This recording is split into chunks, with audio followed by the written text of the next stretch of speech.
নমস্কাৰ, এই ভিডিঅ'টিৰ যোগেদি শিক্ষাৰ্থীসকলৰ কাৰণে এটা গুৰুত্বপূৰ্ণ খবৰ লৈ আহিছোঁ। যিসকল শিক্ষাৰ্থীয়ে 4 ইয়াৰ ইণ্টিগ্ৰেটেড টিচাৰ এডুকেশ্যন প্ৰগ্ৰাম কৰিব খোজে তেওঁলোকৰ বাবে এই ভিডিঅ'টি খুবেই ইম্পৰ্টেণ্ট। নতুনকৈ 4 ইয়াৰ ইণ্টিগ্ৰেটেড টিচাৰ এডুকেশ্যন প্ৰগ্ৰামৰ বাবে দেশৰ ৭৭খন শৈক্ষিক প্ৰতিষ্ঠানৰ নাম NCTয়ে ইতিমধ্যে ৰিলিজ কৰিছে। ইয়াৰে ভিতৰত 17খন হৈছে আমাৰ অসমৰ।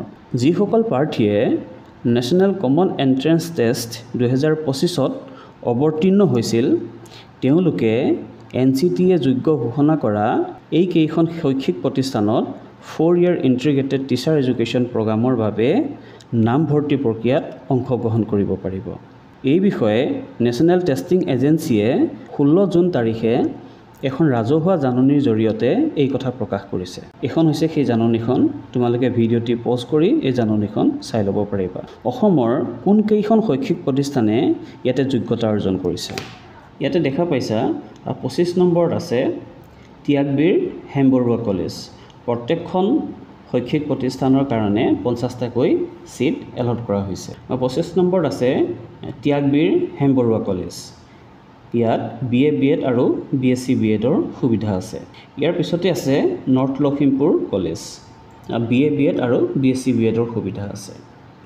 ইয়াৰ পিছতে 63 নম্বৰত আছে Chaiduar college Gohpur. BA BEd আৰু BSc BEdৰ সুবিধা আছে। ইয়াৰ পিছতে আছে বহনা কলেজ। BA BEd আৰু BSc BEdৰ সুবিধা ইয়াতে। ইয়াৰ পিছতে আছে Kokrajhar gov college. Kokrajhar gov কলেজত কেৱল মাত্ৰ BA BEdৰ সুবিধা আছে। ইয়াৰ পিছতে 66 নম্বৰত আছে জৱাহৰলাল নেহেৰু কলেজ। ইয়াতে BSc BEd আৰু BA BEdৰ সুবিধা আছে। 67 নম্বৰত আছে ঢকুৱাখানা কলেজ। ঢকুৱাখানা কলেজত BSc BEd আৰু BA BEdৰ সুবিধা আছে। 68 নম্বৰত আছে Golaghat commerce college. Golaghat commerce কলেজত কেৱল মাত্ৰ BA BEdৰ সুবিধা আছে। 69 নম্বৰত আছে Anandaram Dhekial Phukan college.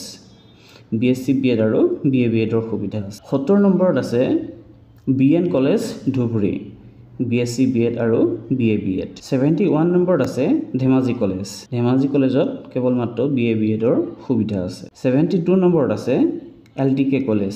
BSc BEd আৰু BA BEdৰ সুবিধা ইয়াতে। 73 নম্বৰত আছে Lakhimpur girls college. BSc BEd আৰু BA BEd। 74 নম্বৰত আছে গোৱালপাৰা কলেজ। ইয়াত কেৱল মাত্ৰ BSc BEdৰ সুবিধা আছে। 75 নম্বৰত আছে শিৱসাগৰ কমাৰ্চ কলেজ। ইয়াত BCom BEd আৰু BA BEdৰ সুবিধা আছে। 76 নম্বৰত আছে শিৱসাগৰ গাৰ্লছ কলেজ। ইয়াত কেৱল মাত্ৰ BA BEdৰ সুবিধা আছে। আৰু একেবাৰে শেষত 77 নম্বৰত আছে ৰঙাপাৰা কলেজ। এই ৰঙাপাৰা কলেজত কেৱল মাত্ৰ BA BEdৰ সুবিধা আছে। গতিকে যিসকল প্ৰাৰ্থীয়ে নেশ্যনেল কমন এণ্ট্ৰেন্স টেষ্ট 2025ত অৱতীৰ্ণ হৈছিল তেওঁলোকে 2025-26 বৰ্ষৰ বাবে এই 4 ইয়াৰ ইণ্টিগ্ৰেটেড টিচাৰ এডুকেশ্যন প্ৰগ্ৰামত নামভৰ্তি প্ৰক্ৰিয়াত অংশগ্ৰহণ কৰিব পাৰিব। আজিলৈ ইমানেই, ধন্যবাদ।